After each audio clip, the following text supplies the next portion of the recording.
नमस्कार दोस्तों, स्वागत है सभी का सोनी एजुकेशन ऑनलाइन प्लेटफॉर्म पर। दोस्तों, राजस्थान का विषय हम पढ़ रहे थे, राजस्थान का इतिहास विषय राजस्थान का इतिहास में आज हम पढ़ेंगे प्रजामंडल। पिछला जो हमारा टॉपिक था पिछली क्लास, उसमें हमने राजस्थान में राजस्थान में राजनीतिक जन जागरण के बारे में पढ़ा था। राजनीतिक जन जागरण की जो कड़ी थी उसमें हमने राजपूताना मध्य भारत सभा के बारे में पढ़ा, राजस्थान सेवा संघ के बारे में पढ़ा, अखिल भारतीय देशी राज्य लोक परिषद के बारे में पढ़ा। उस सब अंत में हमारे जो राजस्थान में राजनीतिक जन जागरण था उसमें ये बात आई थी कि 1938 का हरिपुरा अधिवेशन हुआ। 1938 का हरिपुरा अधिवेशन और 1938 का हरिपुरा अधिवेशन हुआ। उस अधिवेशन के अध्यक्ष थे सुभाष चंद्र बोस। इसके अध्यक्ष कौन थे? सुभाष चंद्र बोस। तो सुभाष चंद्र बोस हरिपुरा अधिवेशन के अध्यक्ष बने और इनकी अध्यक्षता में इस अधिवेशन में देशी रियासतों में प्रजामंडल आंदोलन थे उनको समर्थन दिया गया। देशी रियासतों में प्रजामंडल आंदोलनों को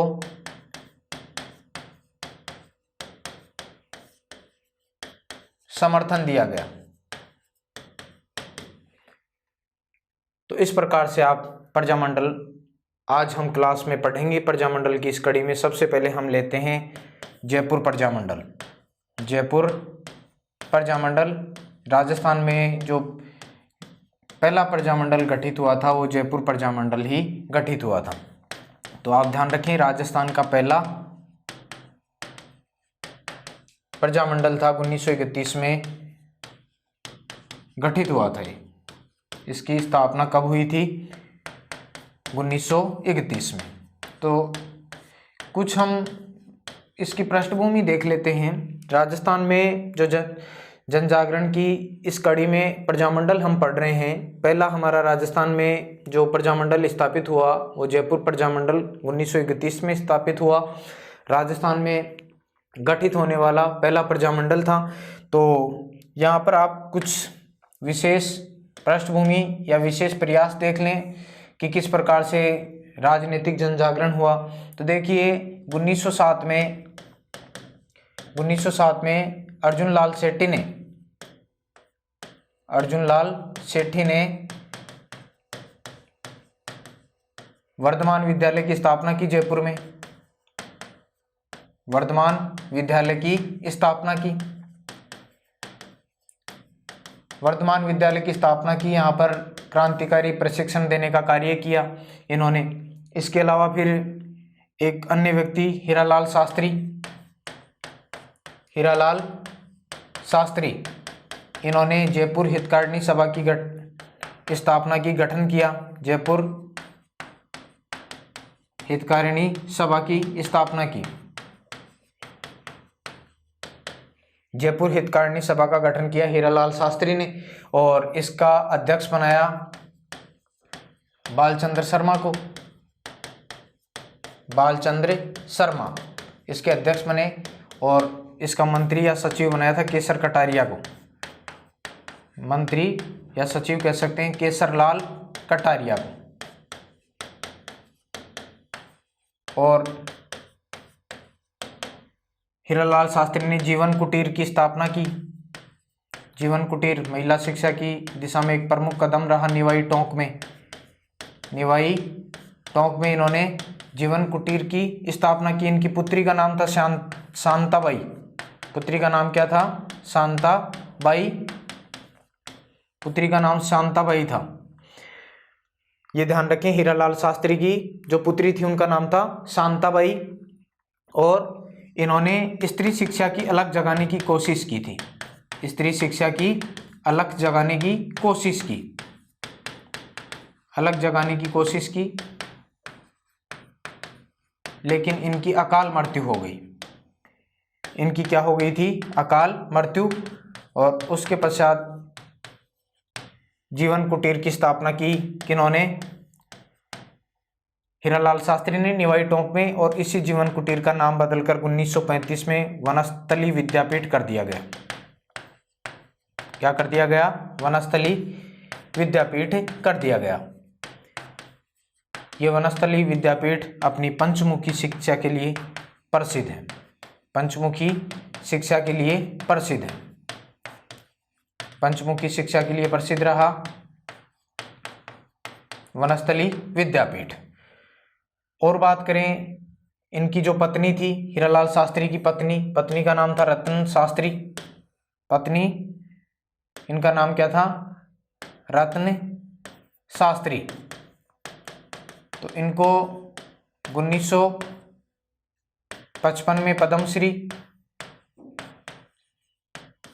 पद्मश्री सम्मानित राजस्थान की प्रथम महिला थी जिनको ये सम्मान मिला। राजस्थान की प्रथम महिला जिनको ये सम्मान पद्मश्री प्राप्त हुआ, रतन शास्त्री हीरालाल शास्त्री की पत्नी थी। और 1975 में इनको पद्म भूषण मिला। क्या मिला? पद्म भूषण। और इनके अलावा जो हीरालाल शास्त्री हैं, इनकी जो आत्मकथा थी, ये भी ध्यान रख लें आप, हीरालाल शास्त्री की आत्मकथा। हीरालाल शास्त्री की आत्मकथा नाम था उनका प्रत्यक्ष जीवन शास्त्र। प्रत्यक्ष जीवन शास्त्र। और इनका जो गीत था परले प्रतीक्षा नमो नमः। परले प्रतीक्षा नमो नमः, ये इनका गीत था। और एक गीत और है, सपनों आयो, ये भी ध्यान रख लें। तो ये हीरालाल शास्त्री के बारे में है। इनकी आत्मकथा थी प्रत्यक्ष जीवन शास्त्र, गीत था परले प्रतीक्षा नमो नमः और सपनों आयो। और इनकी पत्नी रतन शास्त्री राजस्थान की पहली महिला जिनको पद्मश्री मिला 1955 में, 1975 में पद्म भूषण से सम्मानित रही। तो इन्होंने भी उल्लेखनीय कार्य किए राजनीतिक जनजागरण के जयपुर रियासत में, जयपुर प्रजामंडल की गतिविधियों के दौरान। और इसके अलावा एक व्यक्ति और थे, जमनालाल बजाज। जमनालाल बजाज। तो जमनालाल बजाज ने भी जयपुर प्रजामंडल के अंतर्गत एक नई अलग जगाने का प्रयत्न किया। इनके बारे में आपको पता है, ये कांग्रेस के कोषाध्यक्ष रहे। कांग्रेस की क्या रहे? कोषाध्यक्ष। और गांधी जी के पांचवें पुत्र, गांधी जी के पांचवें पुत्र के नाम से भी जाने जाते हैं। गुलाम नंबर 4, गुलाम नंबर 4, स्वयं को गुलाम नंबर 4 पुकारते थे जमनालाल बजाज। और इन्होंने अंग्रेजों को राय बहादुर की उपाधि लौटा दी थी। इनके बारे में ये भी पता है आपको, राय बहादुर की उपाधि अंग्रेजों को इन्होंने लौटा दी थी। और इन्होंने 1927 में अमृतसर में 1927 में अमृतसर में, जयपुर में पड़ता है, चरखा संघ की स्थापना की। चरखा संघ की स्थापना की। और इसमें चरखा संघ की स्थापना में इनके जो सहयोगी रहे थे उनका नाम था बलवंत सांवलाराम देशपांडे। देशपांडे। तो ये भी आपको ध्यान में रखना होगा। जमनालाल बजाज के बारे में, कांग्रेस के कोषाध्यक्ष रहे, गांधी जी के पांचवें पुत्र थे, स्वयं को गुलाम नंबर 4 कहते थे। इन्होंने अंग्रेजों की राय बहादुर की उपाधि लौटा दी थी। और 1927 में अमृतसर में चरखा संघ की स्थापना की। सहयोगी रहे बलवंत सांवलाराम देशपांडे। जमनालाल बजाज के बारे में आप लोग ये बातें देख रहे हैं। उसके बाद आगे आप देखेंगे जयपुर में राजनीतिक जनजागरण की दिशा में जो प्रमुख रूप से आप देख रहे हैं, छात्र परिषद का गठन किया गया। छात्र मंडल कह सकते हैं, छात्र मंडल राजनीतिक गतिविधियों के दौरान ही छात्र मंडल प्रयास परिषद प्रयास परिषद का गठन किया गया। प्रयास परिषद का गठन किया गया। इसके अलावा और बातें करें तो 1922 में हिंदी को राजभाषा बनाने के लिए हिंदी राजभाषा आंदोलन चलाया गया। हिंदी राजभाषा आंदोलन।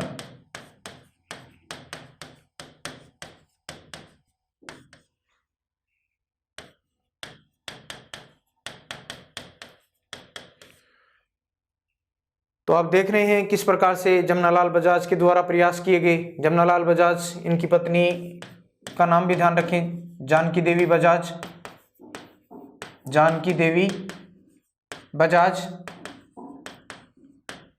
1956 में इनको पद्म विभूषण मिला था। पद्म विभूषण से सम्मानित राजस्थान की प्रथम महिला थी ये। पद्म विभूषण जिनको मिला, राजस्थान की प्रथम महिला जिनको पद्म विभूषण से सम्मानित किया गया। और इनके अलावा ये भूदान आंदोलन से जुड़ी रही। भूदान आंदोलन से, भूदान आंदोलन विनोबा भावे ने चलाया था, उनसे जुड़ी रही। इन्होंने गौ सेवा में आजीवन इन्होंने प्रमुख भूमिका निभाई। गौ सेवा से जुड़ी रही। अपने जीवन काल में इन्होंने 108 कुएं, सार्वजनिक कुएं खुदवाए। तो ये भी इनका प्रमुख योगदान रहा जानकी देवी बजाज का। ये आप जयपुर प्रजामंडल की गतिविधियों के दौरान ध्यान रखेंगे। जमनालाल बजाज की पत्नी थी जानकी देवी बजाज। 1956 में पद्म विभूषण से सम्मानित, राजस्थान की प्रथम महिला, भूदान आंदोलन में भाग लिया, गौ सेवा से जुड़ी रही। अपने जीवन काल में इन्होंने 108 कुएं खुदवाए। छात्र मंडल प्रयास परिषद का गठन जयपुर प्रजामंडल में किया गया। जयपुर प्रजामंडल की गतिविधियों के दौरान ही 1922 में हिंदी राजभाषा आंदोलन चलाया गया। और ये किसके द्वारा चलाया गया, इसका प्रवर्तक ध्यान रखेंगे ठाकुर कल्याण सिंह खाचरियावास। कल्याण सिंह खाचरियावास। इसके प्रवर्तक थे और इसमें सहयोगी भी रहे श्यामलाल वर्मा।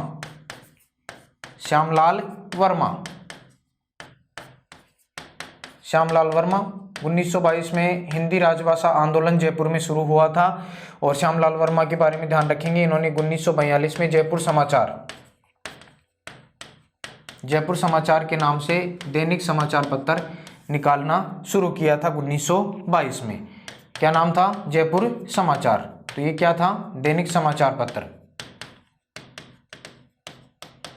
ये ध्यान रखें 1922 में हिंदी राजभाषा आंदोलन कहाँ हुआ था? जयपुर रियासत में ठाकुर कल्याण सिंह खाचरियावास और श्यामलाल वर्मा के द्वारा चलाया गया था। 1942 में श्यामलाल वर्मा ने जयपुर समाचार नाम से एक दैनिक समाचार पत्र निकालना शुरू किया। उसके बाद में आगे और देखें 1925-26 में जयपुर में अकाल पड़ा। जयपुर में क्या पड़ा? अकाल पड़ा। तो यहाँ से जयपुर से अनाज की क्या हुई? निकासी शुरू हो गई। यानी यहाँ से जयपुर का जो अनाज था वो बाहर भेजना शुरू कर दिया, क्योंकि जयपुर के जो शासक थे मानसिंह द्वितीय, वो इस समय कहाँ अलवर के जो मेयो कॉलेज था उसमें अध्ययनरत थे, पढ़ाई कर रहे थे। तो जयपुर का जो शासन था, जयपुर का शासन रीजेंसी काउंसिल के द्वारा चलाया जा रहा था। रीजेंसी काउंसिल के द्वारा चलाया जा रहा था।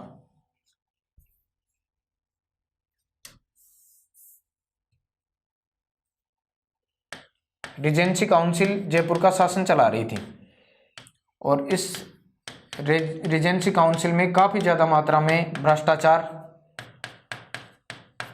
और कार्य के प्रति अकर्मण्यता दिखाई दी। यानी किसी भी प्रकार की जो कार्य प्रणाली है उसमें यहाँ पर कोई भी सजगता दिखाई नहीं दी। रीजेंसी काउंसिल शासन चला रही थी, पूरी तरह से भ्रष्टाचार में डूबी हुई थी। और जब यहाँ पर अनाज की निकासी शुरू हो गई, अकाल की स्थिति में जयपुर का अनाज जयपुर से बाहर जाने लगा, तो यहाँ पर अनाज निकासी आंदोलन शुरू हो गया। आंदोलन क्या हो गया? शुरू हो गया। विद्रोह कर दिया यहाँ की लोगों ने। 1 सितंबर 1927 को विद्रोह शुरू हुआ तो यहाँ पर गोलीबारी हुई। क्या हुई? गोलीबारी। और गोलीबारी में एक व्यक्ति शहीद हो गया, 37 लोग घायल हो गए। एक व्यक्ति शहीद और 37 लोग क्या हो गए? घायल हो गए। और इस घटना की जांच के लिए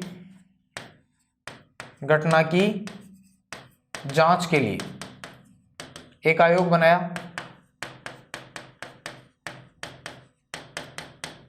आयोग, उसमें सदस्य थे नानक राम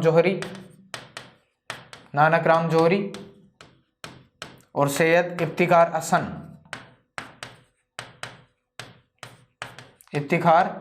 हसन। ये क्या थे? इस आयोग में सदस्य थे, लेकिन किसी भी प्रकार की कोई भी जो गतिविधि है इसको सिरे से नकार दिया किन्होंने? इस आयोग ने। ये 1925-26 में जयपुर प्रजामंडल की गतिविधियों के अंतर्गत ही आप ध्यान रखेंगे। अकाल की स्थिति में अनाज निकासी हुई, यहाँ आंदोलन शुरू हुआ और शासन इस समय रीजेंसी काउंसिल चला रही थी जो पूरी तरह से भ्रष्टाचार में लिप्त थी। 1927 में यहाँ पर आंदोलन शुरू हुआ तो गोलीबारी कर दी, उसमें एक व्यक्ति मारा गया, 37 लोग घायल हो गए। नानक राम जौहरी और सैयद इफ्तिखार हसन के नेतृत्व में इस घटना की जांच के लिए आयोग बनाया गया, लेकिन कोई विशेष यहाँ पर रियायत नहीं दी गई। और उसके बाद में 5 अप्रैल, आगे जो घटनाक्रम है, 5 अप्रैल 1931 को जयपुर रियासत में मोतीलाल तेजावत की रिहाई के लिए मोतीलाल दिवस मनाया गया। क्या मनाया गया?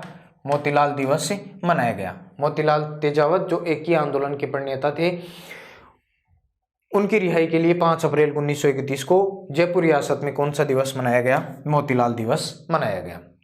तो ये भी आपको ध्यान में रखना है, किस रियासत में मोतीलाल तेजावत की रिहाई के लिए मोतीलाल दिवस मनाया गया? तो जयपुर रियासत में। ये थी जयपुर प्रजामंडल की कुछ पृष्ठभूमि, कुछ विशेष प्रयास जो यहाँ के नेताओं के द्वारा किए गए। अब आप देखेंगे जयपुर प्रजामंडल की स्थापना। जयपुर प्रजामंडल की स्थापना कब हुई? 1931 में। पहले शुरू में भी हम देख चुके हैं, राजस्थान का पहला प्रजामंडल जो गठित हुआ वो जयपुर प्रजामंडल ही था 1931 में। और इसकी स्थापना, जो संस्थापक थे, स्थापना करने वाले, वो कौन कौन थे? तो कपूरचंद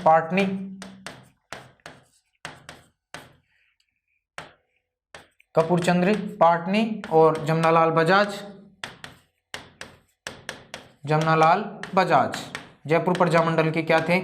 संस्थापक थे। इन्हीं के प्रयासों से जयपुर प्रजामंडल का गठन किया गया था।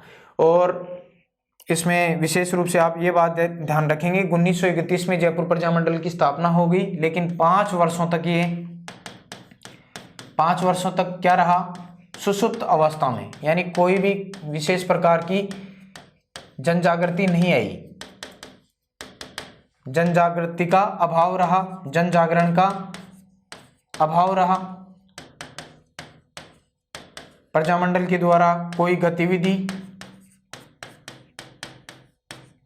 नहीं हुई, और जो यहाँ पर प्रजामंडल गठित हुआ इसका प्रमुख उद्देश्य था खादी का प्रचार करो। उद्देश्य क्या था? खादी का प्रचार करना और सामाजिक कुरीतियों को दूर करना, यही उद्देश्य रहे, सामाजिक कुरीतियों को दूर करना।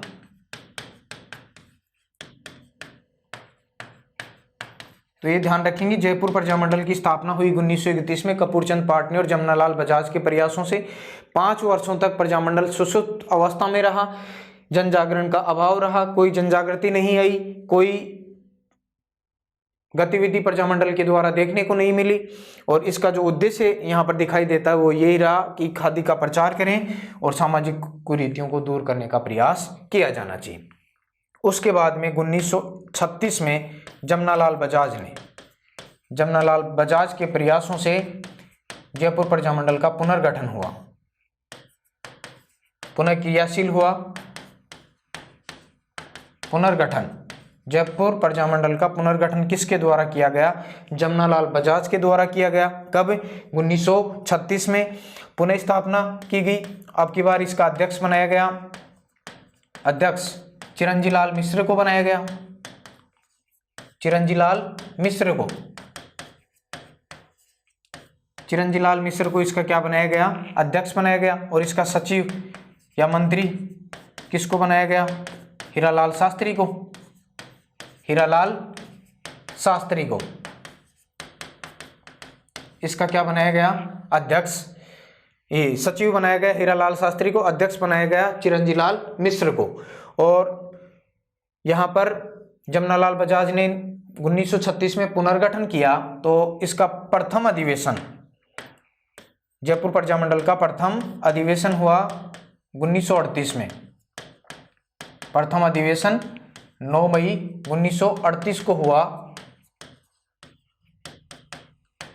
नथमल का कटला जयपुर में पड़ता है, नथमल का कटला स्थान है जयपुर में। और इस प्रथम अधिवेशन के अध्यक्ष रहे जमनालाल बजाज। अध्यक्ष कौन रहे? जमनालाल बजाज। जमनालाल बजाज इस प्रथम अधिवेशन के अध्यक्ष रहे। इसमें मुख्य जो बात है वो ये है कि 10 मई को महिलाओं की एक सभा को संबोधित किया कस्तूरबा गांधी ने। महिलाओं की सभा को क्या किया?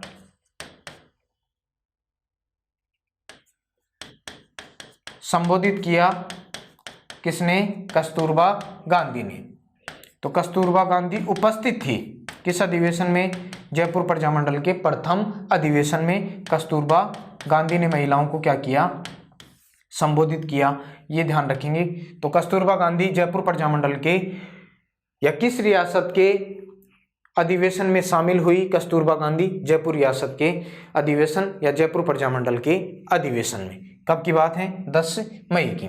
और उसके बाद में आप यहाँ पर ये भी देखें 1938 में हीरालाल शास्त्री के कहने पर शेखावाटी किसान सभा का विलय प्रजामंडल में कर दिया गया। इसका विलय किस में कर दिया गया? जयपुर प्रजामंडल में।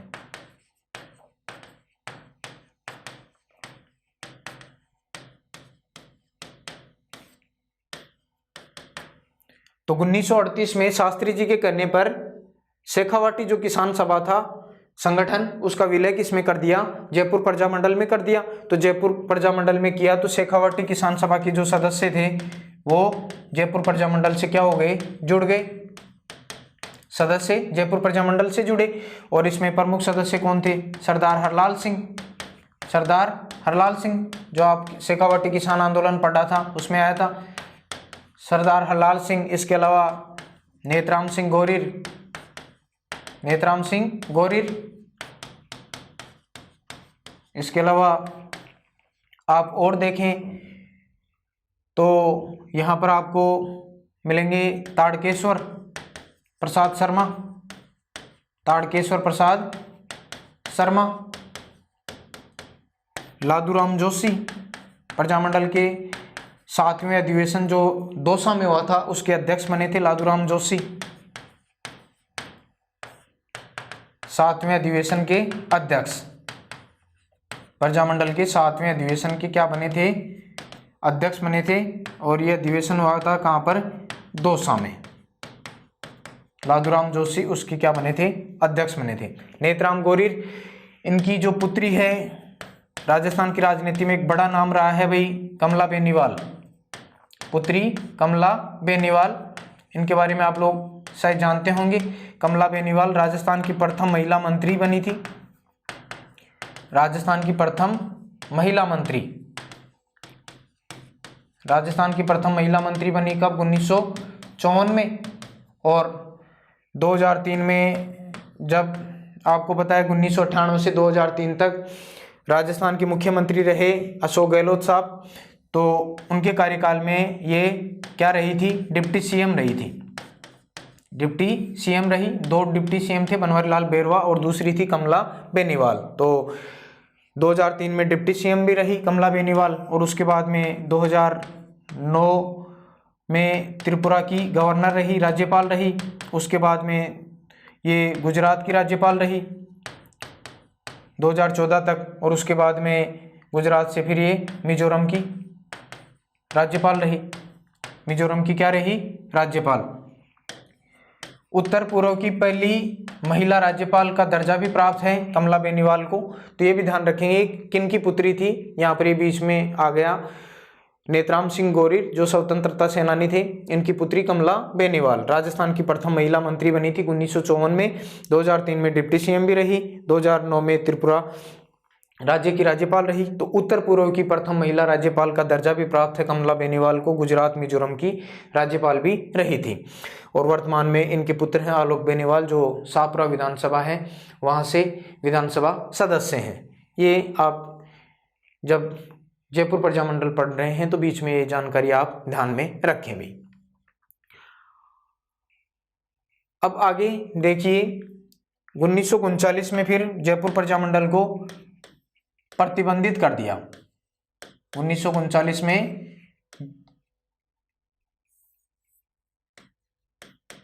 जयपुर प्रजामंडल को क्या कर दिया गया? प्रतिबंधित।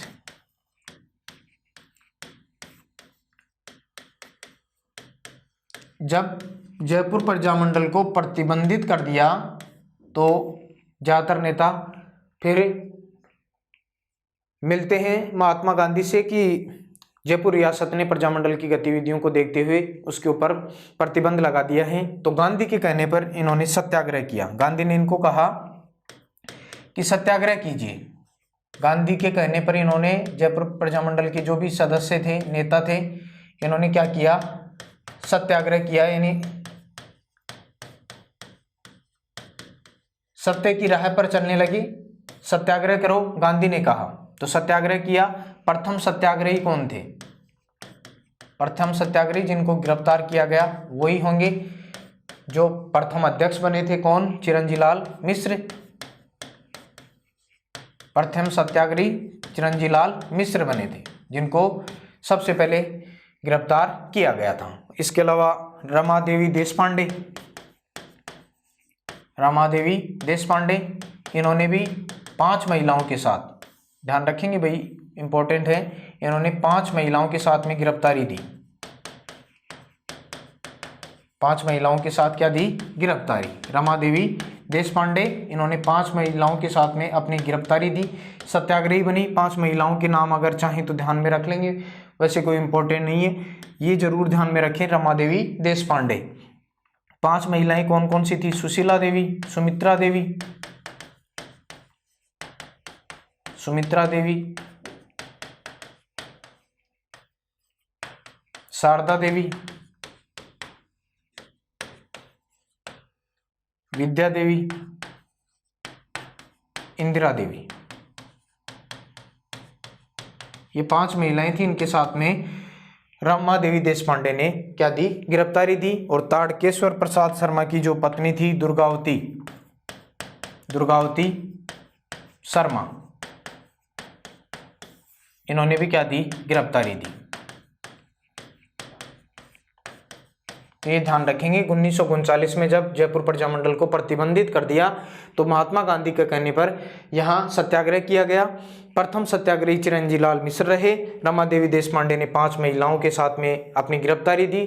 सुशीला देवी, सुमित्रा देवी, शारदा देवी, विद्या देवी, इंदिरा देवी प्रमुख महिलाएं रही। दुर्गावती शर्मा ने भी गिरफ्तारी दी। कौन थी ये? तो ध्यान रखेंगे ताड़केश्वर प्रसाद शर्मा की पत्नी थी दुर्गावती शर्मा। और जयपुर प्रजामंडल की गतिविधियों के दौरान ही 2 दिवस मनाए गए। जयपुर सत्याग्रह किसान दिवस, जयपुर सत्याग्रह किसान दिवस, ये कब मनाया गया? तो ये मनाया गया 1 मार्च 1939 को।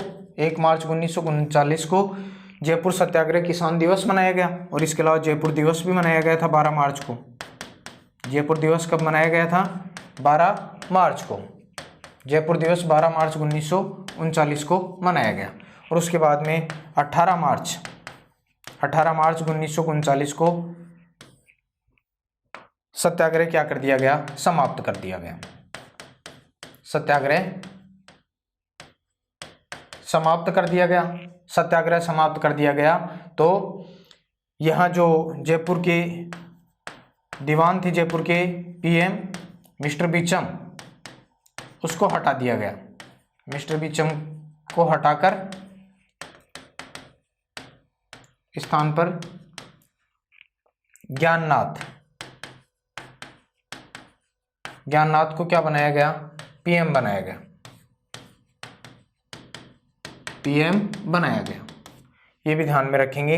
1939 में सत्याग्रह समाप्त किया। समाप्त करने के पश्चात जयपुर के प्रधानमंत्री मिस्टर बीचम के स्थान पर मिस्टर ज्ञाननाथ को नया प्रधानमंत्री बनाया गया। और इसके अलावा आगे देखें तो 1940 में इसका सेकेंड अधिवेशन हुआ। 1940 में जयपुर प्रजामंडल का क्या हुआ, सेकेंड अधिवेशन। और इस सेकेंड अधिवेशन के अध्यक्ष भी कौन थे, जमनालाल बजाज।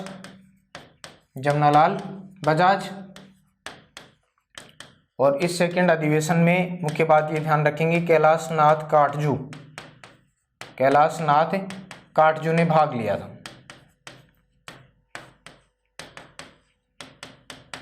उस समय भारत के सुप्रीम कोर्ट के बड़े वकील हुआ करते थे।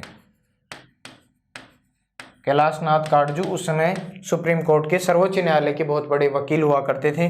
तो इन्होंने भी इस आंदोलन में, इस अधिवेशन में भाग लिया था। 1940 में प्रजामंडल का जो दूसरा अधिवेशन हुआ था जमनालाल बजाज की अध्यक्षता में, कैलाश नाथ काटजू ने भाग लिया था। वर्तमान जो सर्वोच्च न्यायालय के ध्यान में आ रहे हैं जज हैं मार्कंडे काटजू, उनके दादाजी थे कैलाश नाथ काटजू। तो इन्होंने भी इस अधिवेशन में भाग लिया था। और उसके बाद में आप ध्यान रखेंगे कालांतर में फिर क्या नाम था, चिरंजी लाल अग्रवाल ने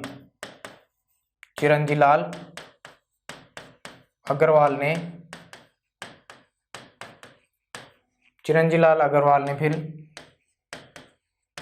प्रजामंडल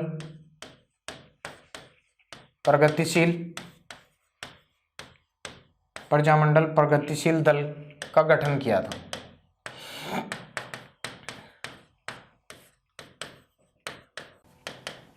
चिरंजी लाल अग्रवाल ने प्रजामंडल प्रगतिशील दल का क्या किया, गठन किया। और 1942 में जमनालाल बजाज की क्या हो गई, मृत्यु हो गई थी। बजाज की क्या हुई, मृत्यु हुई। 1942 में जमनालाल बजाज की मृत्यु हो गई। और 1942 में भारतवर्ष में भारत छोड़ो आंदोलन क्या शुरू हो गया, भारत छोड़ो आंदोलन शुरू हो गया। भारत में जब भारत छोड़ो आंदोलन शुरू हुआ,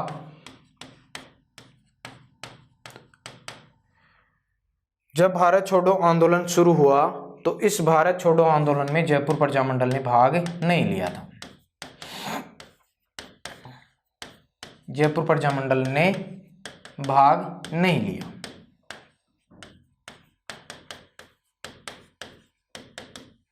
जयपुर प्रजामंडल ने भाग नहीं लिया। इसका प्रमुख कारण ये था कि देखिए 17 सितंबर 1942 को एक समझौता हुआ, जेंटलमैन समझौता। कौन सा समझौता हुआ, जेंटलमैन समझौता।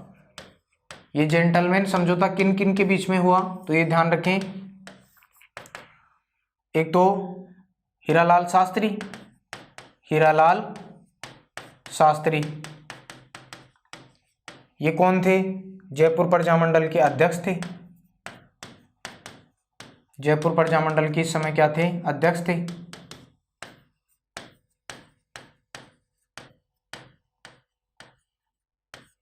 और एक थे सर मिर्जा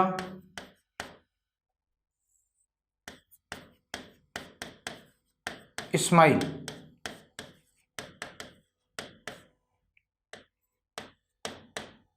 सर मिर्जा इस्माइल खां, ये जयपुर के प्रधानमंत्री या दीवान थे। जयपुर के क्या थे, प्रधानमंत्री।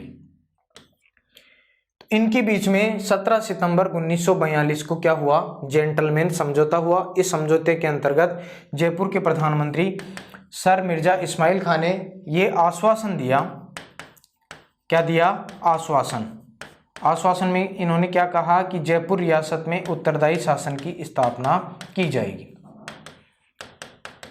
उत्तरदायी शासन की क्या की जाएगी, स्थापना की जाएगी। जयपुर रियासत में उत्तरदायी शासन की स्थापना की जाएगी और जयपुर रियासत अंग्रेजों का साथ नहीं देगी, अंग्रेजों का साथ नहीं देगी। इन्होंने आश्वासन दे दिया जयपुर के प्रधानमंत्री सर मिर्जा इस्माइल ने जेंटलमैन समझौते के अंतर्गत कि जयपुर रियासत में उत्तरदायी शासन की स्थापना की जाएगी, जयपुर रियासत अंग्रेजों का साथ नहीं देगी। तो जब ये आश्वासन दिया तो हीरालाल शास्त्री ने क्या कर दिया भाई, भारत छोड़ो आंदोलन में भाग लेना क्या कर दिया, अस्वीकार कर दिया, स्थगित कर दिया।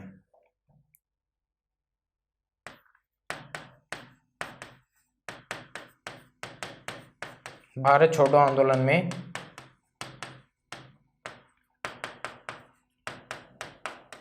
भाग लेना क्या कर दिया,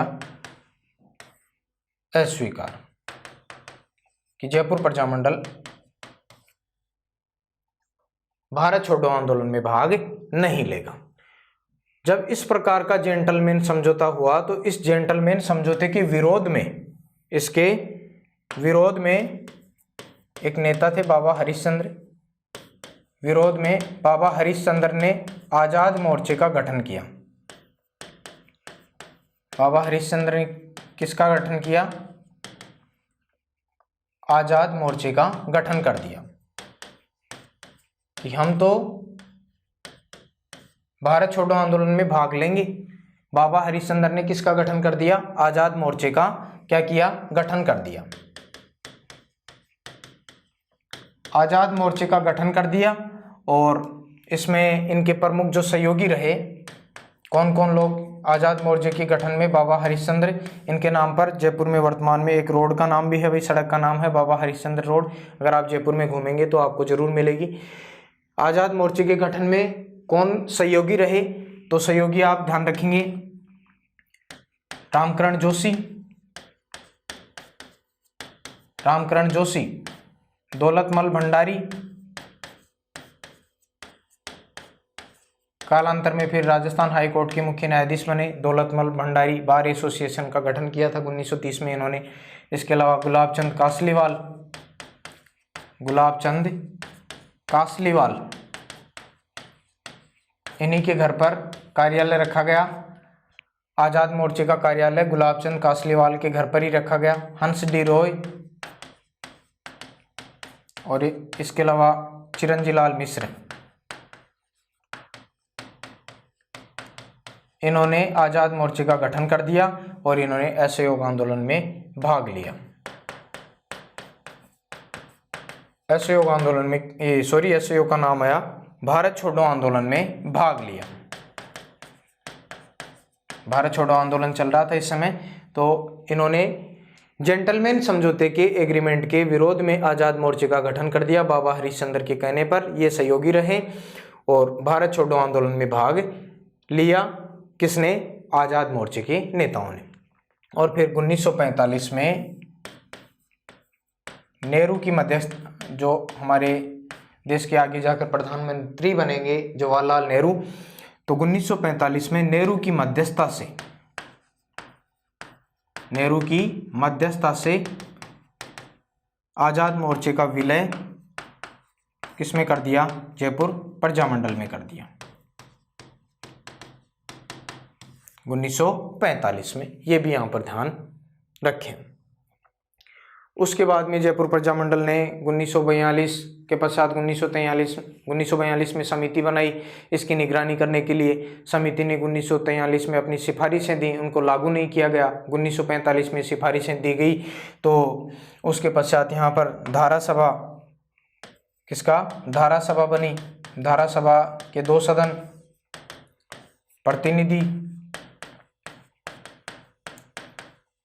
प्रतिनिधि सभा और इसके अलावा विधानसभा।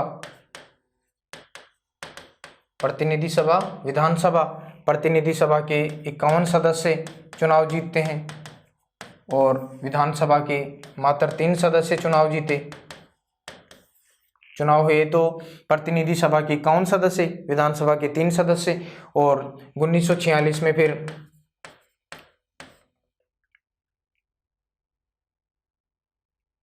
देवी शंकर त्रिपाठी ऐसे कुछ व्यक्ति थे भाई, क्या नाम था उनका, मेरे ख्याल से देवी शंकर त्रिपाठी नाम होना चाहिए उनका। देवी शंकर शर्मा थे,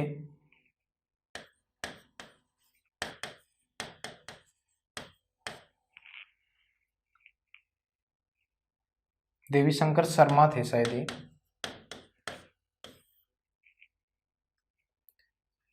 ये गैर सरकारी सदस्य के रूप में, गैर सरकारी सदस्य के रूप में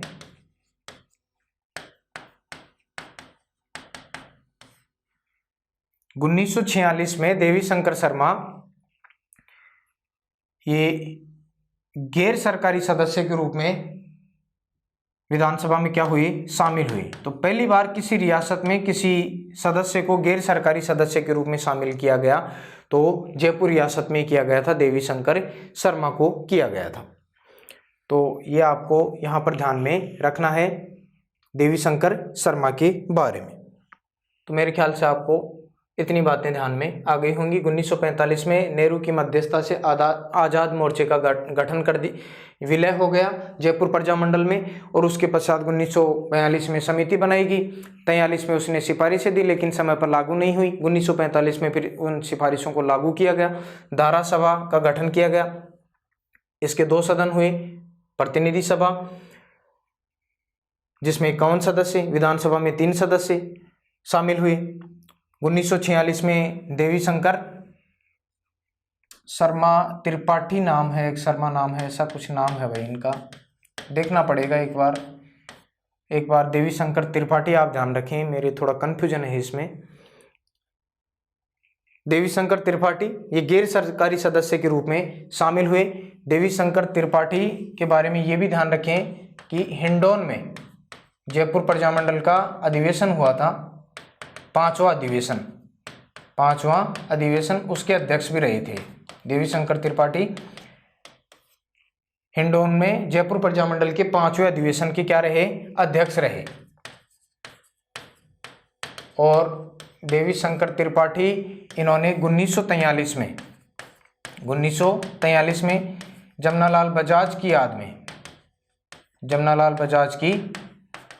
में लोकवाणी नामक एक साप्ताहिक पत्रिका का प्रकाशन किया था। पत्रिका का क्या किया, प्रकाशन किया था।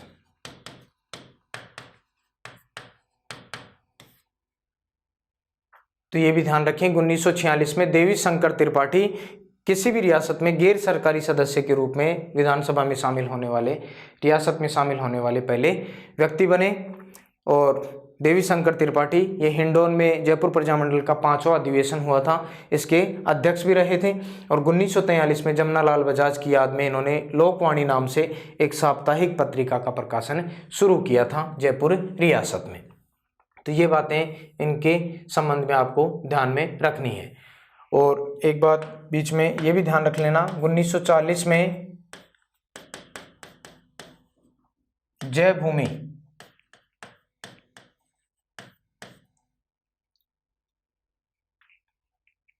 नाम से एक समाचार पत्र निकाला था। समाचार पत्र किसने निकाला था, गुलाबचंद काला ने समाचार पत्र 1940 में जय भूमि नाम से निकाला था जयपुर रियासत में। जय भूमि या जय भूम उसका नाम है, जय भूमि नाम से समाचार पत्र का रखें ध्यान में, कोई विशेष नहीं है, इम्पोर्टेंट भी नहीं है, लेकिन फिर भी अगर जेहन में आ गया दिमाग में तो मैंने आपको बता दिया। 1940 में जय भूमि नाम से एक समाचार पत्र का प्रकाशन किया गुलाबचंद काला ने, और फिर कालांतर में जयपुर राज्य में 1948 में क्या कर दिए गए थे, संवैधानिक सुधार कर दिए गए, संवैधानिक सुधार किए गए। संवैधानिक सुधार किए गए किस प्रकार से, जयपुर राज्य का दीवान बनाया गया किसको, वीटी कृष्णामाचारी को। संविधान सभा के उपाध्यक्ष भी रहे थे भाई वीटी कृष्णामाचारी, संविधान सभा के उपाध्यक्ष रहेंगे वीटी कृष्णामाचारी। जयपुर रियासत से इन्होंने भाग लिया था, 3 सदस्य थे, हीरालाल शास्त्री, सरदार सिंह खेतड़ी से, ये सारे संविधान सभा में गए थे जयपुर रियासत से। तो 1948 में यहाँ पर संवैधानिक सुधार कर दिए गए, वीटी कृष्णामाचारी दीवान बने। इसके अलावा मुख्य सचिव किसको बनाया गया, हीरालाल शास्त्री को बनाया गया, हीरालाल शास्त्री को बनाया गया। ये भी संविधान सभा में शामिल हुए थे जयपुर की तरफ से। और इसके अलावा 5 अन्य सचिव भी बने, 5 अन्य सचिव संवैधानिक, एक मंत्रिमंडल का गठन कह सकते हैं, संवैधानिक सुधार किए गए। तो 1948 में यहाँ पर मंत्रिमंडल का क्या किया गया, गठन किया गया था। एक तरह से ये क्या है, मंत्रिमंडल ही है भाई। तो दीवान बना दिया गया वीटी कृष्णामाचारी को, मुख्य सचिव प्रधानमंत्री बना दिया गया किसको, हीरालाल शास्त्री को। अन्य सचिव कौन कौन बने, तो एक अभी आप पढ़ रहे थे देवीशंकर त्रिपाठी, देवीशंकर त्रिपाठी। इसके अलावा दौलतमल भंडारी, दौलतमल भंडारी, टीकाराम पालीवाल, इन्होंने दिल्ली में विद्यार्थी यूथ लीग का गठन भी किया था भाई, विद्यार्थी यूथ लीग का गठन किया था टीकाराम पालीवाल ने दिल्ली में। तो जो जनता की तरफ से जो व्यक्ति यहाँ पर शामिल हुए मंत्रिमंडल में वो 3 थे, और रियासत की तरफ से गीजगढ़ का सामंत था कुशल सिंह, गीजगढ़ के सामंत शामिल होते हैं, और इसके अलावा अजय राजपुरा के सामंत, अजय राजपुरा के सामंत इसमें क्या हुए, शामिल हुए। तो ये 5 सचिव के रूप में शामिल होते हैं, देवीशंकर त्रिपाठी, दौलतमल भंडारी, टीकाराम पालीवाल, गीजगढ़ के सामंत कुशल सिंह, अजय राजपुरा के सामंत इसमें भाग लेते हैं। और इस प्रकार से ये जो मंत्रिमंडल बना वो 30 मार्च 1949 को, 30 मार्च 1949 को जब एकीकरण में वृत्त राजस्थान का निर्माण किया गया था, वृत्त राजस्थान के गठन के समय तक कार्य करता रहा।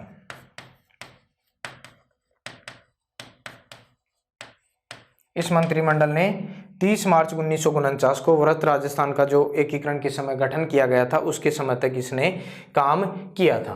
तो ये आपको ध्यान में रखना है। एक बात ये भी ध्यान रखें, टीकाराम पालीवाल जी ने दिल्ली में विद्यार्थी यूथ लीग का गठन किया था।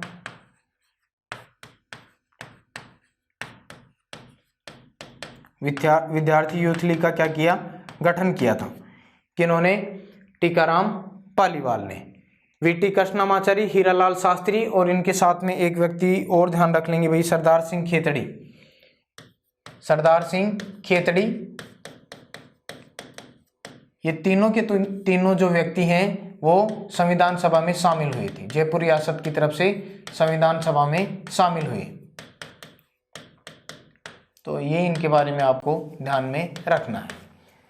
जयपुर रियासत की तरफ से 3 लोग शामिल हुए थे, वीटी कृष्णामाचारी, हीरालाल शास्त्री और सरदार सिंह। कहाँ के शासक थे, खेतड़ी के, जिनको संविधान सभा में स्थान दिया गया था जयपुर रियासत की तरफ से। वीटी कृष्णामाचारी संविधान सभा के उपाध्यक्ष भी बने थे। तो ये जयपुर प्रजामंडल की गतिविधियां हैं जो आपको ध्यान में रखनी है। इसके अलावा एक व्यक्ति जिनका नाम आप ध्यान रखें भाई, सिद्धराज ढड्डा। ये बीच में छोटी छोटी बातें हैं। सिद्धराज ढड्डा, इन्होंने राजस्थान सर्व संघ की स्थापना की थी, राजस्थान सर्व संघ की स्थापना की, और गांधी जी के सर्वोदय सिद्धांत को आगे बढ़ाया। गांधी जी के जो सर्वोदय सिद्धांत है इसको आगे बढ़ाया था। किसने? सिद्धराज ढड्डा ने। और इसके अलावा जयपुर प्रजामंडल के अंतर्गत जो 3 क्रांतिकारी हैं उनका भी नाम ध्यान रखेंगे। प्रमुख क्रांतिकारी, उनका एक का नाम था बद्री नारायण।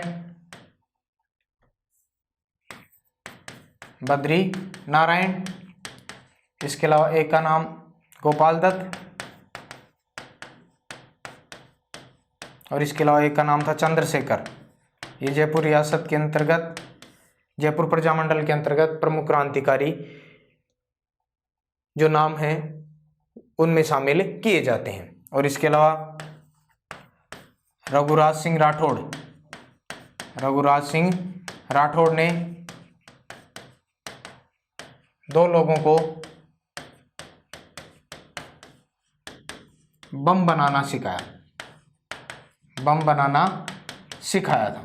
ये भी जयपुर प्रजामंडल के अंतर्गत ही ध्यान रखें। रघुराज सिंह राठौड़ ने 2 लोगों को क्रांतिकारी बनाया, बम बनाना सिखाया। तो एक तो थे राधेश्याम टिक्कीवाल। ये 2 लोग कौन थे जिनको बम बनाना सिखाया गया? राधेश्याम टिक्कीवाल। और एक थे रत्नाकर भारती। तो ये बातें आपको जयपुर प्रजामंडल की गतिविधियों के दौरान ध्यान में रखना है।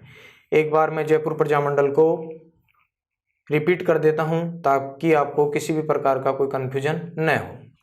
तो हम जयपुर प्रजामंडल पढ़ रहे थे। जयपुर प्रजामंडल हमने लगभग कंप्लीट कर लिया है।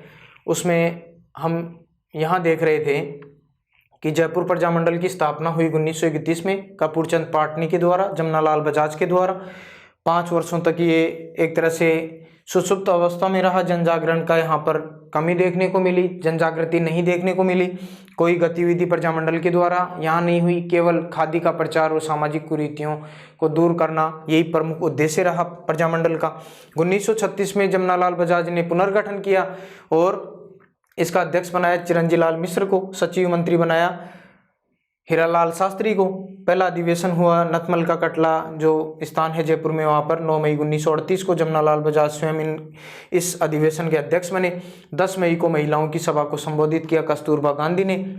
और 1938 में शास्त्री जी के कहने पर शेखावाटी किसान सभा का विलय हो गया जयपुर प्रजामंडल में। इसके सभी सदस्य प्रजामंडल से जुड़ गए। सरदार हरलाल सिंह, नेत्राम सिंह गौरी, ताड़केश्वर प्रसाद शर्मा जो हम पहले पढ़ चुके हैं, जिन्होंने ग्राम और गणेश नामक समाचार पत्रों का प्रकाशन किया था आगरा से ठाकुर देशराज के सहयोग से। लादूराम जोशी प्रजामंडल के 7वें अधिवेशन जो दौसा में हुआ था उसके अध्यक्ष थे। नेत्राम गौरीर की जो पुत्री थी कमला बेनीवाल, राजस्थान की पहली महिला मंत्री, 1954 में बनी, 2003 में डिप्टी सीएम रही थी। अशोक गहलोत जी के पहले कार्यकाल में 2009 में त्रिपुरा की राज्यपाल रही, फिर गुजरात की राज्यपाल रही 2014 तक। उसके बाद में मिजोरम की राज्यपाल रही। पूर्वोत्तर की प्रथम राज्यपाल प्राप्त बनने का जो गौरव है वो भी इनको प्राप्त हुआ। तो ये नेत्राम सिंह गौरीर की पुत्री थी कमला बेनीवाल। वर्तमान में इनके पुत्र आलोक बेनीवाल राजस्थान में विधानसभा सदस्य हैं शाहपुरा से। 1939 में जयपुर प्रजामंडल को जो प्रतिबंधित कर दिया गया तो प्रजामंडल के नेता गांधी जी से मिले। गांधी जी ने कहा कि सत्याग्रह किया जाए। सत्याग्रह किया। नेताओं ने पहला सत्याग्रही चिरंजीलाल मिश्र बना। रमा देवी देशपांडे के नेतृत्व में 5 महिलाओं ने गिरफ्तारी दी। सुशीला देवी, सुमित्रा देवी, शारदा देवी, विद्या देवी, इंदिरा देवी। ताड़केश्वर प्रसाद शर्मा की जो पत्नी थी दुर्गावती शर्मा, इन्होंने भी गिरफ्तारी दी। जयपुर सत्याग्रह किसान दिवस मनाया गया 1 मार्च 1939 को। जयपुर दिवस मनाया गया 12 मार्च 1939 को। 18 मार्च को सत्याग्रह समाप्त कर दिया गया। मिस्टर बीचम जो यहाँ के प्रधानमंत्री थे उनको हटा दिया गया। ज्ञाननाथ को प्रधानमंत्री बनाया गया। दूसरा अधिवेशन जमनालाल बजाज की अध्यक्षता में हुआ जयपुर में ही। कैलाशनाथ जो काटजू थे उस समय तत्कालीन समय के सुप्रीम कोर्ट के जो बड़े वकील थे उन्होंने इस अधिवेशन में भाग लिया था। और उसके बाद में चिरंजीलाल अग्रवाल नाम के व्यक्ति ने प्रजामंडल प्रगतिशील दल का गठन किया था 1940 में। 1942 में बजाज साहब की मृत्यु हो गई। आंदोलन शुरू हुआ देश भर में, भारत छोड़ो आंदोलन। उसमें जयपुर प्रजामंडल ने भाग नहीं लिया। कारण ये था कि जेंटलमैन समझौता हुआ हीरालाल शास्त्री और सर मिर्जा इस्माइल खां के बीच में। इन्होंने आश्वासन दिया कि जयपुर रियासत में उत्तरदायी शासन की स्थापना की जाएगी, जयपुर रियासत अंग्रेजों का साथ नहीं देगी। तो फिर इन्होंने भारत छोड़ो आंदोलन में भाग लेना अस्वीकार कर दिया हीरालाल शास्त्री ने, और इसके विरोध में फिर बाबा हरिश्चंद्र ने आज़ाद मोर्चे का गठन किया। रामकरण जोशी, दौलतमल भंडारी, गुलाबचंद कासलीवाल, हंस डी रॉय, चिरंजी लाल मिश्र आदि सभी नेताओं ने आज़ाद मोर्चे का गठन किया। गुलाबचंद कासलीवाल के घर पे इसका मुख्यालय रखा गया, कार्यालय बनाया गया, और सभी ने भारत छोड़ो आंदोलन में भाग लिया। और फिर 1945 में नेहरू ने मध्यस्थता की और आज़ाद मोर्चे का विलय कर दिया जयपुर प्रजामंडल में। और उसके पश्चात 1942 में समिति बनाएगी, किस प्रकार से उत्तरदायी शासन की स्थापना की जाएगी। समिति ने सिफारिश थी, लागू नहीं किया गया। 1945 में फिर धारा सभा गठित की गई, 2 सदन बनाए गए, प्रतिनिधि सभा, विधानसभा। इसमें 51 सदस्य, इसमें 3 सदस्य। 1946 में देवी शंकर त्रिपाठी नाम के व्यक्ति गैर सरकारी सदस्य के रूप में पहली बार किसी रियासत में अगर शामिल होते हैं तो वो जयपुर रियासत में ही हुए थे। इनके बारे में ध्यान रखेंगे। हिंडौन में प्रजामंडल के 5वें अधिवेशन के अध्यक्ष रहे थे, और 1943 में इन्होंने जमनालाल बजाज की याद में लोकवाणी नाम से साप्ताहिक पत्रिका का प्रकाशन किया था। और 1940 में जयभूमि नाम से एक समाचार पत्र का प्रकाशन किया गुलाबचंद काला ने, ये ध्यान रखेंगे। 1948 में संवैधानिक सुधार कर दिए गए और एक तरह से मंत्रिमंडल का गठन हुआ। दीवान यहाँ के वीटी कृष्णमाचारी बने, मुख्य सचिव हीरालाल शास्त्री बने, अन्य सचिव ये आपके सामने हैं, देवी शंकर त्रिपाठी, दौलतमल भंडारी, टीकाराम पालीवाल, ये जनता की तरफ से, ये सामंत, ये रियासत की तरफ से गीजगढ़ का सामंत और अजय राजपुरा के सामंत। टीकाराम पालीवाल दिल्ली में विद्यार्थी युद्ध लीग का गठन करते हैं, और ये 3 व्यक्ति वीटी कृष्णमाचारी जो संविधान सभा के उपाध्यक्ष भी बने थे, जयपुर रियासत की तरफ से ही शामिल हुए थे, हीरालाल शास्त्री और सरदार सिंह जो खेतड़ी के ठाकुर थे, सामंत थे, ये संविधान सभा में शामिल हुए थे। और 30 मार्च 1949 को जब वरत राजस्थान का गठन हुआ तब तक इस मंत्रिमंडल ने कार्य किया, उसके बाद में समाप्त हो गया। तो जयपुर प्रजामंडल के अंतर्गत ही आप सिद्धराज ढड्डा को भी याद रखें, इन्होंने राजस्थान सर्वोदय संघ की स्थापना की थी, गांधी जी के सर्वोदय सिद्धांत को आगे बढ़ाया था। जयपुर प्रजामंडल में प्रमुख क्रांतिकारी बद्री नारायण, गोपाल दास और चंद्रशेखर का प्रमुख योगदान रहा। रघुराज सिंह राठौड़ ने 2 लोगों को यहाँ पर बम बनाना सिखाया, राधेश्याम टिक्कीवाल और रत्नाकर भारतीय को। तो मेरे ख्याल से कुछ ज़्यादा ही लंबा हो गया भाई जयपुर प्रजामंडल, फिर भी आपको कोई विशेष परेशानी मेरे हिसाब से होने वाली नहीं है। तो आज की क्लास में हम अपने विषय को यहीं पर विराम देते हैं।